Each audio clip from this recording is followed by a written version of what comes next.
I would like to call to order the Cabarrus County Board of Commissioners special meeting for February 10th, 2022. Welcome, everyone. It's good to have you folks in the audience tonight with us. First item is discussion of an economic development investment from Eli Lilly and Company, and we will have a public hearing. Prior to that, I would invite Paige Castrodale to the mic to talk about this topic for a moment. Thank you all. I told Rodney I feel like you guys did this just for me, so thank you. I'm Paige Castrodale. I'm the Executive Director with Cabarrus Economic Development. We were fortunate enough to announce a couple of weeks ago that Eli Lilly and Company, a global pharmaceutical company, plans to create a manufacturing campus here in Cabarrus County. This facility will produce injectable products and devices, and the entire project will consist of over 800,000 square feet across a 5-building campus, and will include the manufacturing facility along with spaces for logistics and packaging, a quality control lab, and a central utilities plant. This project would be located at the grounds at Concord. We had the chance to see some of the site plans this week, and it's going to be a beautiful campus and will really be a great fit on that property. They plan to create 589 jobs with average wages well above our current county average wage. They're projecting that the wages will be over $70,000. The company is planning to invest an estimated minimum of $920 million. In addition to the property tax revenue that will be realized from this project, we worked with the Charlotte Regional Business Alliance to better understand the overall economic impact of Lilly's investment here. Along with the 589 jobs that they have committed to creating, there will be an estimated 1,000 additional jobs that will be supported as a result of business-to-business purchases in the local supply chain, as well as from household spending of that income. And using those same assumptions, we can estimate a total ongoing annual economic output of $851 million. So that's not just inclusive of the property tax revenue, but that takes into account all of the payroll, the wages, all of that that's going back out into the community. This does not include the impact of the construction, those jobs, and the economic output of that facility being constructed over the next 6 years. That's estimated to generate its own $730 million a year. I'd be happy to provide the sources for this economic impact analysis, but I wanted to share that to illustrate how far-reaching the impacts of a project this scope actually are. This is the second project that we've announced that is investing $1 billion, and it's not just the $1 billion that we're looking at. It really does impact the community much more than that. Eli Lilly is requesting an 85% 10-year property tax grant on the increased assessed value, not to exceed $45.5 million during the life of the grant term. The company is also requesting that we follow the state's JDIG performance compliance methodology as it results to performance targets for the local incentives, and we have vetted this with staff and they're comfortable with that approach. So I know that's a lot. I'm happy to answer any questions that you have. Questions for Paige? I have one. Can you go back and address that $851 million again and explain that a little more in depth? Yes. I'm listening, but it went pretty quickly. I know. So the construction of let's take the construction out of it. So their operation is going to create 589 jobs, and just the industry that they're in, they're going to be building those business-to-business connections as it relates to the supply chain. Their employees are going to be making, let's just say $70,000 a year. They're going to be spending more of their money out in the community, which will, let's say they're going to go to that Chick-fil-A for lunch. That Chick-fil-A is probably going to have to hire a few more people. So that's just one example of the what we would call indirect and then induced impact of that investment. And did you say that was $851 million a year? Yes, ongoing annual economic output. That doesn't include any expansions or anything like that. That's just based on the numbers that we were provided for this particular project. And we're talking about a grant of $47 million for a return of $851 million a year. 45.5 is the cap on that. Yeah. Mm-hmm. Okay. So the construction timeline is, I know they're building 5 buildings, and it's over a period, I think you said 6 years? 6 years, so they're expecting to be operational in 2027. Okay, so pull the first permit in '23? Hopefully tomorrow. They're gonna hope, Okay.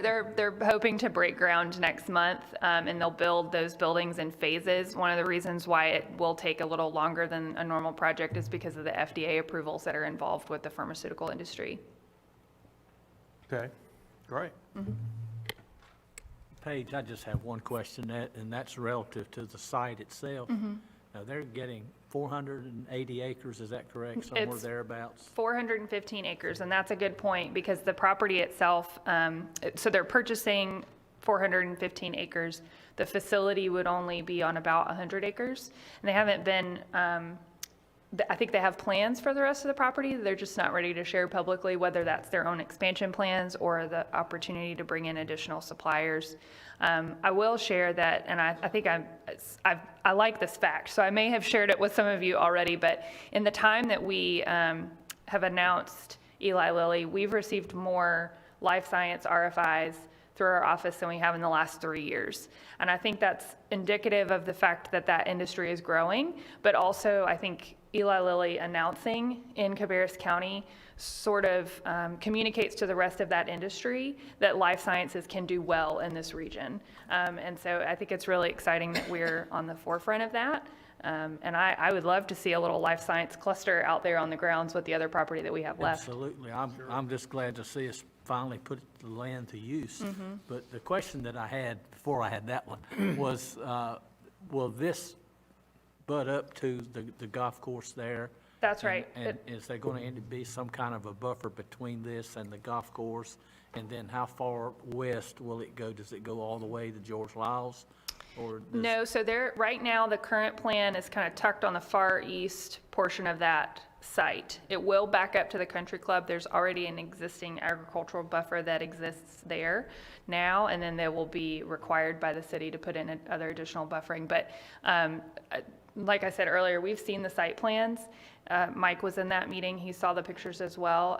It's gorgeous, and they're really taking a lot of care to make sure that it looks good from Highway 29. They're already having conversations with the country club to make sure that they're, respecting that property as well. So I can't think of a better neighbor to have on that property. And there'll be some more land on that same parcel, that big strip there. Exactly. That will be available for development as well. That's right. When this is done, is that right? That's right. Lauren's pulled up the map. I've seen it, but it's hard to remember it. I now. know. But I'm just glad to see us get a project like this. I mean, there's not many municipalities or counties or states, for that matter, that wouldn't love to be in the position that we find ourselves in right now with this, and of course, the other ones we just recently done as well. So it's just making things better for Cabarrus County citizens, and with the economic impact and all that, the quality of life's going to improve greatly. Thanks, Paige. Thank you. Any other questions? Go right ahead. So the 730 million per year on the construction side, just generally speaking, how did they, I mean, So it's based on the jobs that they estimate that would be created to construct the facility, and then all of the costs that go into the construction of the just facility and the basically output of that. the subcontractor base of actually putting it together over the 6 years? That's right. And So then the machinery and equipment, the Right, construction and equipment, materials. all of that. Mhm. Yeah. Okay, just curious. Any other questions or comments? Thank you, Paige, particularly for that analysis of the economic impact.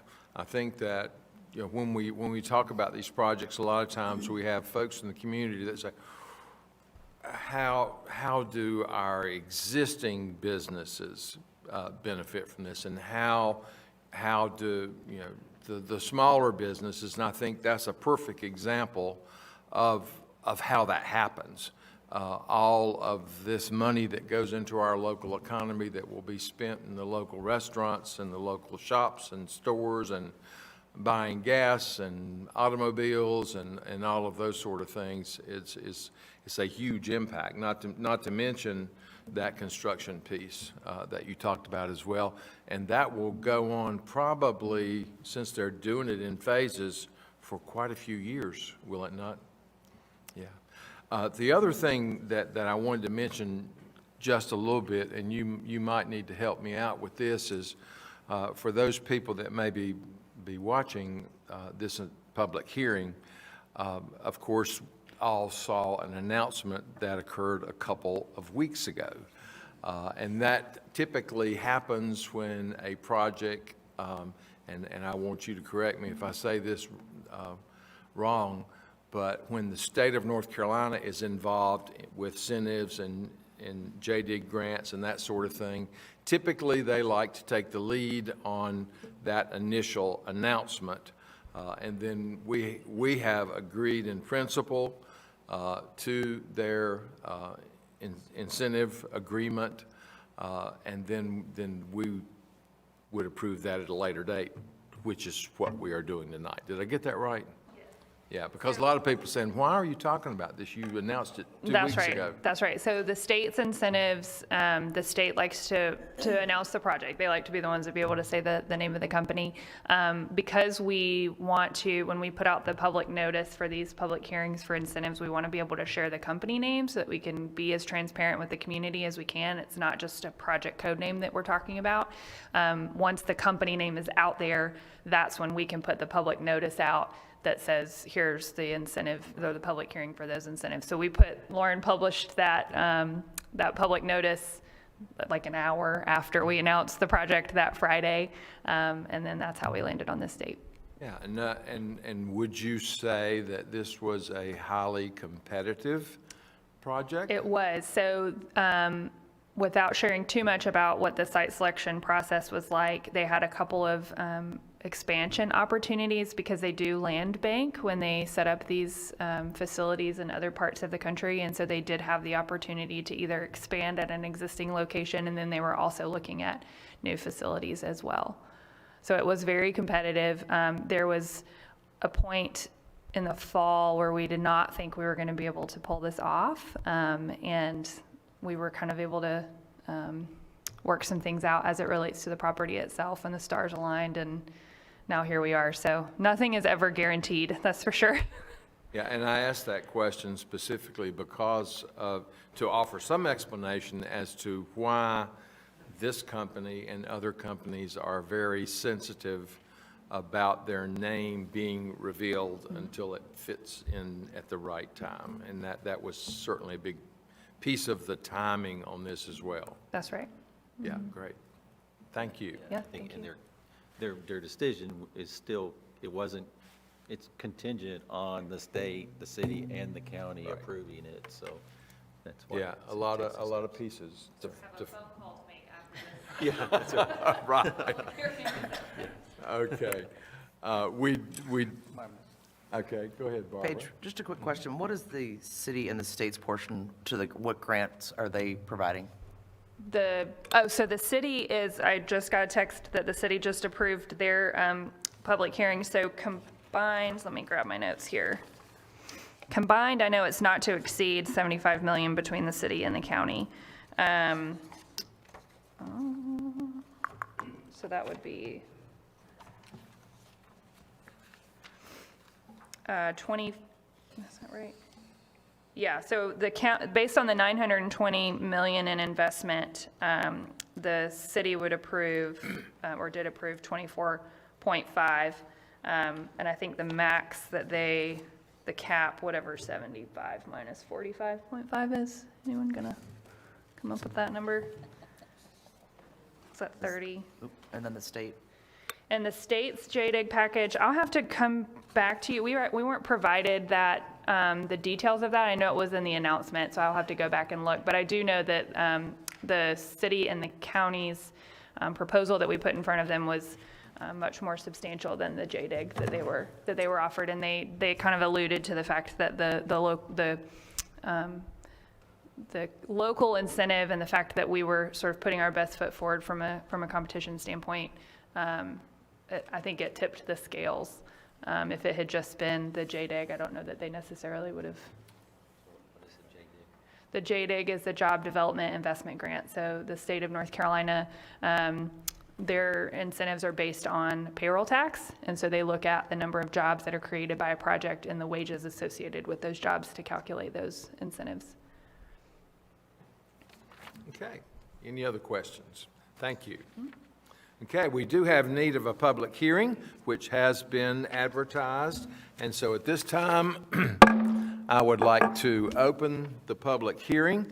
I do have two people that have submitted cards to speak, so we will begin with those and then allow time for anyone else afterwards.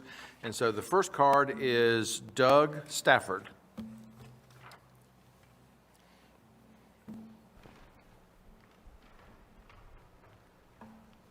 Thank you, Chairman Morris. Just for full disclosure, my company is one of those small businesses that Paige referred to. We're an example of a business that benefits greatly from this type of economic development because our hotel, the Hilton Garden Inn, a lot of folks think that the only business we get is from the races at the Speedway because of where we're located. Truth is, about 45% of our business comes from people who travel here because of companies like an Eli Lilly or a past Seymour LeGrand or some of the other companies that we have located here. Thank you for allowing me to stand in front of you and voice my support for the incentives package that you put together for the Eli Lilly project. The announced metrics of the project, which you just heard Paige talk about, $1 billion roughly investment in the facilities over there, over 100 acres, 600 new jobs with an average annual wage of about $70,000, which I believe is about $30,000 more than the typical average right now. That's a pretty good number. And then the fact that I think most of the folks that are going to be working there, even though some people will come in from outside the area to actually locate here, to live here and work there, I would be willing to bet that the vast majority of people who work in those facilities are people who live in Cabarrus County and who are already here. Most likely are going to be getting their training at places like Rowan Cabarrus Community College, which that's a great asset for us, and they provided that kind of training for other businesses here. A side benefit to having a major life sciences company such as Eli Lilly is the fact that it's going to encourage other life science companies to take a look at Cabarrus County. Again, Paige said it, and she's right. I anticipated that once the announcement was made, we would start getting requests from other companies for information about the county, and that's exactly what's beginning to happen. I've seen it over the years in my work in other communities with large automobile manufacturers who decide to locate in a particular community. Huntsville, Alabama is a good example. And now, in Huntsville, you've got 2 auto manufacturers along with a lot of other associated businesses. That's pretty much what's going to happen here. That additional 300 acres, you're going to see more development there, and most likely there's going to be other locations nearby in the county that'll be taken by life science companies that'll want to be here. Now, regarding the incentives package itself, some of my close friends, and I do have close friends that don't agree with me, actually a lot of them, are of the opinion that incentives just aren't necessary. You don't have to provide these incentives for these companies to decide to come to your community. But I can tell you through my personal experience over the years, that is just simply not true. Years ago, 50 or 60 years ago, that might have been the case, not today. State and local governments, they aggressively compete for these kind of companies, and there's a reason for it, because they are companies that change everything, game changers. And second, the thing I love about the fact that your incentive package is the fact that it's attractive, but it's not a blank check. You're not giving away money. You're requiring particular performance in order to be able to get it. And finally, and I'll end with this, the fact that when you do this and you provide these incentives, you have to track their performance goals in order for them to be able to actually receive it. And the good news is it's no cost. There's always a benefit. Once you provide it in the early years of the project, you still get a cash benefit to the county and to the city. And the fact that even though in the early years it's lower, as the years progress, it becomes much greater. So there's no cost to the county, at least not by my math. I think it's a great deal. So I encourage you, please tonight, vote in favor of the incentives package. Thank you. Thank you. Thank you. Our next card is from Barbie Jones.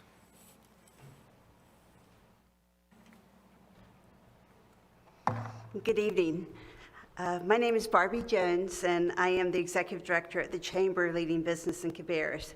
I would ask that those who are here representing our board of directors to please stand. With me tonight are our board chair, Chad Tarleton with URE Bank, Dana Ritchie with Pinnacle Financial, Natasha Lipscomb with Rowe and Cabarrus Community College, and Dr. John Kopicki with Cabarrus County Schools. I'm here tonight to voice the Chamber's full support for Eli Lilly incentive that you are considering. We share our members' excitement for the many great ways this project will impact Concord, Cabarrus County, the Charlotte region, North Carolina, and our country. We know that the $1 billion investment by Eli Lilly will result in $10 million over 10 years for Cabarrus County, but the trickle-down benefits to our small businesses are incalculable. We know that those working here will buy houses and cars, get haircuts, go to the dentist, join exercise facilities, enjoy eating out at our restaurants, and add to small businesses' growth and success.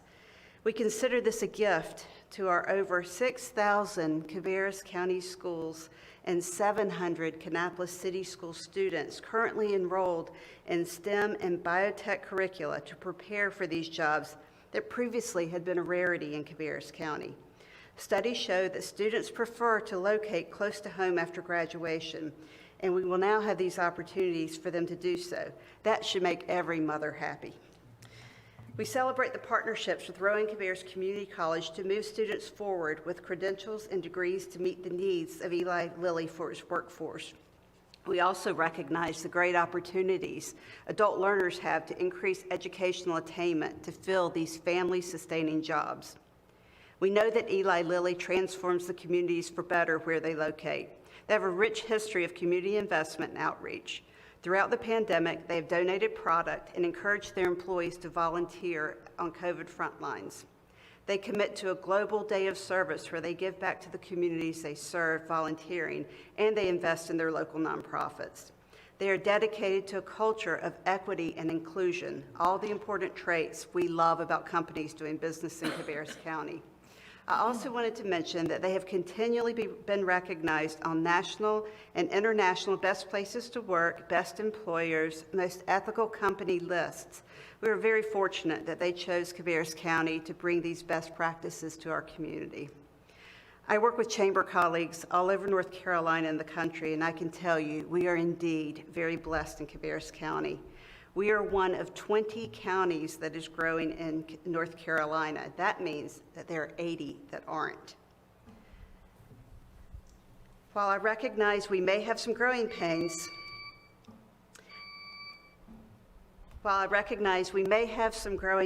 they are being actively addressed and planned for by our municipal and county staffs, and we are very grateful for their hard work.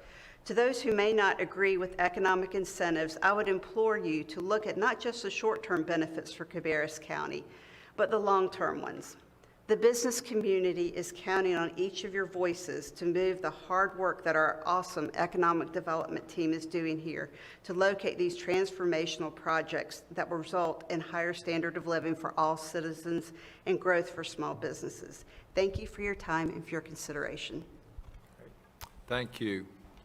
And at this time, I would invite anybody else to the podium that would like to speak on this matter. Okay, seeing none, I'll close the public hearing. And commissioners, you have the information before you. What would be your pleasure on this item? I will make a motion to approve an economic development agreement, 10 years, 85%, between Eli Lilly and Cabarrus County, and to authorize the county manager to execute the agreement on behalf of the board, subject to review and revision by the county attorney. Okay, we have a motion and a second. And I will now open the floor for further discussion, if anyone has anything. I do have a few comments I would like to make, if I may, please. Economic development has been a focus of mine since becoming a commissioner in 2014, and in large part is why I ran for commissioner. Economic development is a critical component that drives economic growth, and our economy focuses on creating high-wage jobs and facilitating an improved quality of life for all of our citizens. the Cabarrus County Economic Development Corporation works tirelessly to attract and retain jobs for the Cabarrus County. While their work sometimes can go under the radar, that's not the case when you have a billion-dollar project on the books, especially the stature of Eli Lilly. So we are certainly blessed, and this is truly a once-in-a-lifetime project. The fact that we had the opportunity for another $1 billion, from the last 3 companies in June or July, and now 7 months later, here we are with another one. If you get one of those in a community in a lifetime, you figure that's it. And so we're truly blessed from that perspective. So creating and sustaining jobs for the region is a critical component to a successful economy and community. As we all know, the land on the old Philip Morris site has been a prime target for economic development, and the goal has always been to find the right projects to call this site home. And it is for sure that Eli Lilly definitely is one of those projects. So tonight I wanted to share with you and the viewing audience my reasons for why I'll be voting yes for this project tonight. And first is job creation. You've heard it, but I'm going to say it for a third or fourth time. Tonight's project creates approximately 589 jobs with an average salary of $70,555 compared to the Cabarrus County average of $43,687. So Eli Lilly strongly checks off the job creation component for me. These jobs will be open to local citizens, and as you heard, Rowan Cabarrus Community College will be doing the training. So if you're interested, now's the time to start thinking and listening, and stay tuned for how you can get trained and be a part of this project. The second is job diversification. A core part of economic development works to diversify the economy, reducing a region's vulnerability to a single industry. And those of us who have been here during the Cannon Mills time, you know exactly what I'm talking about. When you are so ingratiated, I guess, or reliant, thank you, on one industry, and that shuts down, we saw what the pain was of that for our citizens. And so definitely, Eli Lilly, as we've heard with life sciences, meets the criteria of bringing a new area to our community and strengthens the stability of our area in case of a downturn. The third is increased tax revenue. The increased presence of companies in the region to increase tax revenue for community projects and local infrastructure is critical to our area. During the grant period, Cabarrus County will receive approximately $6.7 million, and after the grant period, will receive approximately $4.7 million a year, and that's a minimum of $4.7 million a year. The approximate equivalent of that for us is 2 cents on the tax rate. So for us to get that money, we would have to go up 2 cents on our tax rate, whereas by bringing a project in that's going to do everything this is, it's going to help us keep our taxes as low as we possibly can. And I often see people on social media outlets who say we're giving the tax dollars away. We are just handing them tax dollars. And I don't know if they really don't understand how it works or if they just choose to, portray that to try to get some feedback. I'm not sure. But, if Eli Lilly chooses not to come to Cabarrus County, we get nothing. Absolutely nothing. If they come, then they must pay their taxes and meet the criteria of the incentive, and then they'll get paid an incentive. But if they don't meet that, they won't get paid anything, and the tax dollars just stay with us. But to your point, I'm still stuck on that 851 million number. But anyway, with that said, the 6.7 million a year after the incentive period is 4.7 million a year after the incentive period is huge. But that money that you say we're giving away, we're getting $6.7 million during the incentive period. But we're getting nothing if they don't come. So that's the way I look at it. In addition, per the governor's office, it's projected that the state will see $5.7 billion, and I said billion, $5.7 billion over the next 12 years due to this project. So all in all, I think this is a win-win.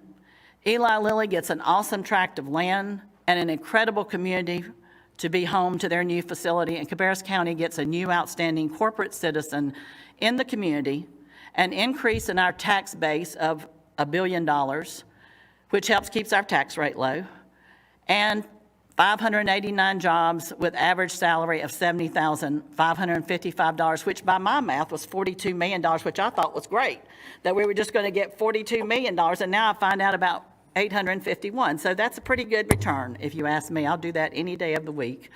Again, I often hear that local companies suffer because they don't get a direct incentive. But with that kind of new money in the community, $42 million in disposable income, where's that going to go?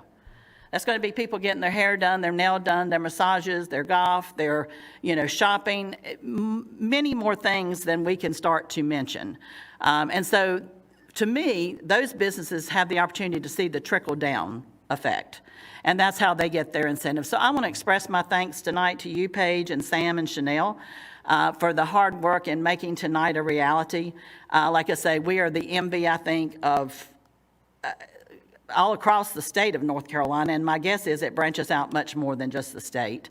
And to Eli Lilly, I want to say welcome to the community, and we look forward to a successful venture for you and our citizens. And I appreciate you all allowing me to get that out and let you know kind of why I feel the way I feel about this vote tonight and my vote of yes. And I would like to ask, I had several people ask me after the last project why we had, why it wasn't unanimous. And I said, I really don't know. And so I had several people ask tonight that if any of our commissioners vote no, if you would please give the reasoning as to why you vote no. And I told them I would certainly pass that on. So thank you for your time. Thank you. Other discussion? Well, that was well said, Commissioner Honeycutt, and I will only add something very, very brief. Mr. Stafford reminded me of something of what my old basketball coaches used to say when he talked about the short run versus the long run, and he used to say, later is always longer.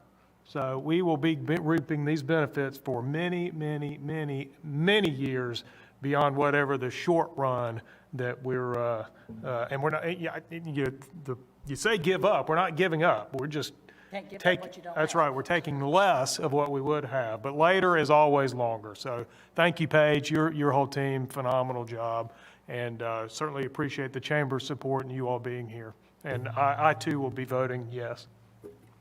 Thank you. I wanted to elaborate just for a minute or two on what Ms. Jones said about keeping our kids, the kids that's in school today, as they progress and this building and all the amenities open up and later on in a few years, by the time they get up there, they won't have to go too far to land a good paying job right here at home. And that's one of the things that when I was on the school board was we tried to do things to keep kids in school. Now on the county commission, we try to do things to hopefully keep them close to home. So I appreciate all the comments, and Commissioner Honeycutt, that was excellent summation of your thoughts. It's my thoughts identical, and the speakers as well. This is a gigantic, wonderful opportunity for Cabarrus County, and obviously I'm totally 1,000% in support of the project. Thank you. Thank you. You did an excellent job, all of you, with those comments, and so there's not a whole lot I can add to that except that extremely excited and supportive of this project, thrilled at the opportunity. This board, or some of the members of this board that were here at that time, made an investment in the construction of the Advanced Technology Center that Rowan Cabarrus Community College operates in Kannapolis. That will be a huge advantage to this company and others, and I think was a huge advantage in helping us to lure these people here. That we've talked about the increase in the inquiries in the life sciences area. All of that is extremely compatible with the work that continues at the North Carolina Research Campus in Kannapolis. It kind of feels like some of the pieces of the puzzle that we've been trying to put in place over the years have come together and have brought us this opportunity. So I could not be more excited about it. a little disappointed that there are some folks in the community that say, well, all of these jobs will go to people outside our community, and I can't understand why they would think that. And that's the point that I was trying to make, that we've worked hard. Our school system, our community college are second to none, and have prepared our students for these kind of opportunities. And as was mentioned by several of you, this is a way that we can offer these opportunities local and keep our kids in Cabarrus County, and so we're excited about that from so many ways. So one last call for any discussion. And if there is none, we do have a motion and a second, and so I will call for a vote. All in favor of the motion, please say aye. Aye. All opposed, please say no. No. And Diane, to your question, it's a matter of principle. I don't necessarily agree with incentives. Paige and I spent some significant time together, had coffee, had some discussions. I actually learned a lot from her. I haven't been able to meet up with you prior to this, unfortunately, due to some personal matters, but I am definitely going to be reaching back out to you to learn a little bit more, and maybe that's on me, but I need to know a little bit more and in more detail than what I've been afforded with at this point. Nothing against you. I do have some more questions, and I need to follow back up with you. But as for a matter of principle, at this point, I don't necessarily agree with tax incentives, so therefore, no. Okay, that motion passes, 4 in favor, 1 against, and I'll open up the floor for additional discussion. Just, Commissioner Strang, if I can ask one other question, just to go a little deeper, because I know I'll get this question. Can you give an idea of some of the things that you don't have your answers to that you feel like might make a difference? Sure. I'd like to know, I know Paige and her team work very hard, and I commend you for all that you do. How do we come up with these figures? I mean, you gave me a brief overview, but I would like to dig a little bit deeper on where do we come up with all of this amount of 40, whatever, I just lost it on my page, this dollar amount that we're doing. And then who is the parties at the table besides yourself and Eli Lilly, and why do we not have a seat on the bargaining table with that? Meaning the commissioners, and why are we not privy to know where these numbers are coming from and how we all derive at that? And I understand the city's involved in the state and such like that, but I would like to know a little bit more of the working process of that. You can correct me if I'm wrong, but sure, that's an answer that can be given. I don't think you want public officials, and I guess I won't try to guess what you want. I'll just let it go. Or sure, go ahead. I mean, I'm not the chair. Come right ahead. Let me just clarify that a little bit. Not necessarily that, like us making decisions, but how come we are not kind of, when you bring us these incentive packages, you hand us a piece of paper of all the work that you've done, but we don't know what steps you've taken to get to that. We don't know what other negotiations were prior to what you're bringing us. And I would just like to know a little bit more and sit down with you and learn a little bit more how you come up with that process, and is there any, how are you landing on this number, I guess, Sure. and what the working process is, if you can say it, So the simple answer, the current economic development incentive policy is a county policy. And so it's that formula, that 85%, and I think it's a minimum. I think the policy is written at a minimum, or maybe it says at the discretion of the board, but that's a county policy. And so we start with that, and we share that with the companies and say, this is the county's policy. And then they come back to us and say, would they be willing to do a 5-year? And that's when we would come into closed session and have those discussions with you all. So we never commit anything to a company at all without having those discussions with you all in closed session, to make sure that you're comfortable with that number. Isn't the policy normally, isn't it 3 years? That's the baseline, is a 3-year. Okay, that's what I thought. I just wanted Yeah. to double check, make sure I was. That's right. And I would say that a lot of times with the 3-year policies, they're not $1 billion investment. Is that correct? That's right. And we've done, and I don't know if there's a forum to dig into this, so just stop me if this is more information than we need to get into at the moment. But we've done an analysis of our incentive policy, of the county's incentive policy, compared to other communities of similar size who are seeing similar types of projects, and ours is actually on the conservative end. If you look at their tax rate and their policy, and you calculate if they got a $1 billion project, and they took their policy and put it in front of that company, the dollar amount would be much higher than the dollar amount that we are often, sharing with these companies. And of course, when you start those talks with a new company, and you start with the county policy, you're starting where we all should know you're starting, correct? And then from there, when you bring that to us, and you say, well, would you do, and you begin those talks or That's right. negotiations or what you think it might take, to get this company, and I know before people have said, well, if you do this 10-year, then you're starting a precedence. My deal is, if starting a precedence for $1 billion company is a problem, I'll continue to go with that precedence. I don't have a problem with that. And so I think, and it's not just that, it's the $70,000 jobs when our average wages are 43. So there are so many elements that, do I want to do 10? No, I'd love to do 3. But we're not going to get that project if we do 3. I mean, the chances of that are slim to none. I don't think we're going to get it if we did 5.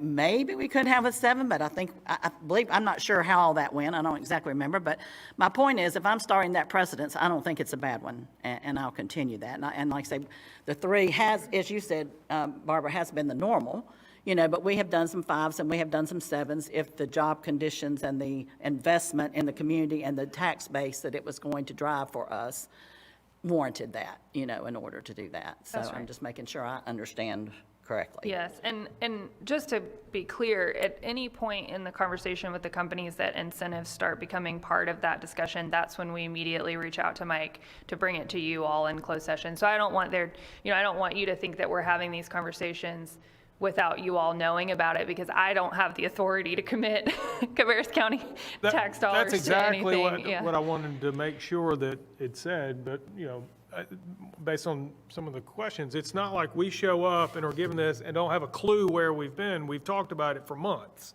Yeah. sometimes longer than that. And the other flip side is, we've been asked to do plenty of things that we said no. Right. So I don't want anybody to think we're just rolling over and dying for anybody that shows up and wants to, hey, we want an incentive grant. So to me, that's a very important piece. It is a negotiation, right? I mean, we've all negotiated something. We've all left that negotiating feeling like you did well, and we've all left ones thinking like, that one didn't go so well. And I'm talking about all of us in our personal lives. So, I mean, this is a negotiation. Paige tells us things that the company may be looking for, but the only thing, we don't know the company name. We find out later on. So the numbers and whatever, it just has a code name. But anyway, to me, that's an important piece that I don't want to overlooked. So I'm still a yes. Are we voting again? We done got that done, Blake. Well, To I me, certainly appreciate that explanation and wanted to make sure that, that folks that might be watching at home don't get the incorrect impression that, that these items are not fully discussed for many months in advance. And quite often, when we have voted on economic development projects, I have myself personally commented, this only took 5 minutes for us to present this and approve it, and it's a really huge impact to our community, but don't think that's all that went into it, because we have many discussions in closed session, which, as we mentioned before, by necessity, due to the sensitivity of these companies and their names and the competitiveness and that sort of thing.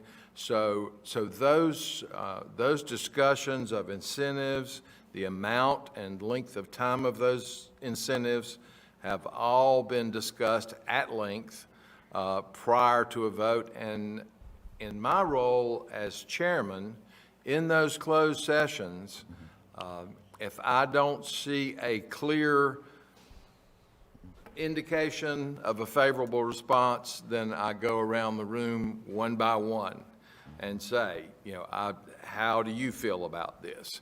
And so anytime that there's any dissension, in any of those programs, then that's discussed further. So I wanted to make sure that the public understood that we do clearly discuss and study these. And in many instances, we've had various, what if we did this, and what if we did this? What if we did 5 years, or what if we did 3 years? Well, those comparisons in that negotiating process with those companies. So it's not a flippant decision by any means, and I apologize if I interrupted. Please go ahead. No, that's okay, and that's not what I was implying. I just, I didn't mean that to come off that we just get a piece of paper. I just wanted to know a little bit more of the process, your RFI to that process, and where how these numbers come up and things like that. And, one thing I would ask, is there a way you can do a comparison 3, 5, 7 next time you bring an incentive to us, just so we can look at the big picture of how you get derived? I know you've brought things to us 3 years, 5 years, 7 years, how you derived at those, and kind of lead us in a little bit more on the negotiation side of it, if that's possible, just for my knowledge. So I'm not sure I understand that, because I know you have brought in like 3 and sometimes 5 to give us a comparison. So what, am I understanding what you're asking, or? On a few of them, yes, you have, yeah, and just, I'll meet with you afterwards. Sorry, I don't want to confuse you, or confuse anybody, but, I'll get with you and we'll set up a time to talk, and I'll give you exactly what I'm kind of looking for. I've got notes on it, and I don't have them here, so. Okay, is there any other comments from board members before we adjourn? If not, I would entertain a motion to adjourn at this time. Okay, we have a motion and a second. All in favor, please say aye. Aye. All opposed, no. We stand adjourned. Thank you, and thank you for those watching on our media channels tonight.